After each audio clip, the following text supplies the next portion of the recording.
Today, when we set an alarm on our phones for Suhoor, sometimes we pause and wonder, where did the time go when waking up didn't need a phone, but a human voice?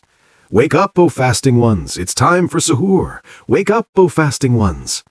Back then, in the 80s and 90s, Ramadan felt different. There was no internet, but human connections were stronger than ever. Mothers would start moving around the house weeks before Ramadan, preparing every corner to welcome Allah's mercy. Markets filled with people stocking sugar, flour, dates, roux afsa, and lentils. Everything was bought in advance, so the days of fasting could be spent in Quran recitation and worship. The aroma of tea brewing, the warmth of the morning air, the small joys of preparing suhoor, no one could put a price on this peace. Suhoor was more than just food. The neighborhood echoed with the voice of the drummer, roaming in the dark, calling everyone. As the drumbeat reached each house, yellow bulbs flickered to life in every kitchen, parathas frying, sweet yogurt ready, and that subtle, heartfelt suhoor prayer.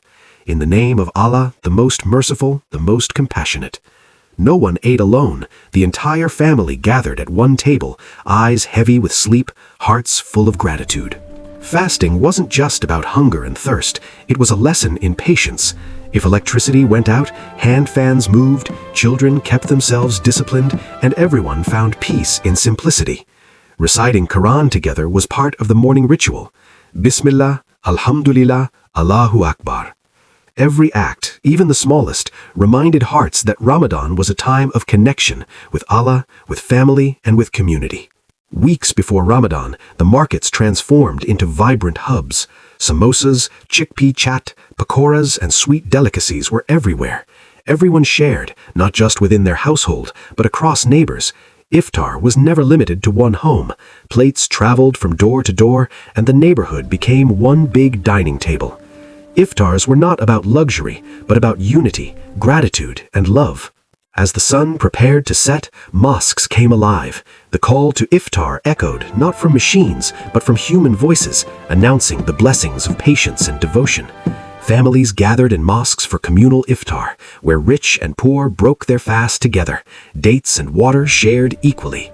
Allahu Akbar, Bismillah. Everyone shared smiles, prayers, and gratitude, connecting hearts across the community.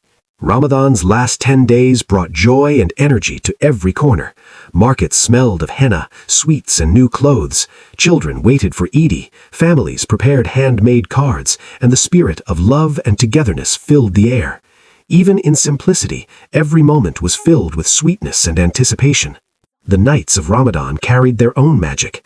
Families attended mosques for Taraweeh, children accompanying elders, the cool night air, the soft whisper of Quran, the quiet hum of ceiling fans. Every detail created a spiritual world of reflection and devotion. The last 10 days especially inspired sincere acts of worship and heartfelt prayers, seeking Laylatul Qadr, eyes filled with tears, hearts full of hope. And then the moon was sighted. Children screamed in joy. The call of Allahu Akbar echoed. Families prepared for Eid with new clothes, perfumes, and decorations. Markets overflowed with colors, sounds, and happiness. It was a time when simplicity and joy were inseparable, when hearts connected without distractions of the digital world. Ramadan was never just a month on the calendar. It was a month to connect hearts, cherish simplicity, and strengthen bonds with family, friends, and Allah. In today's fast-paced world, perhaps we need to return to this simplicity, where patience, love, and gratitude define our days. All, may Allah bless your fasting, your prayers, and your hearts with peace and joy.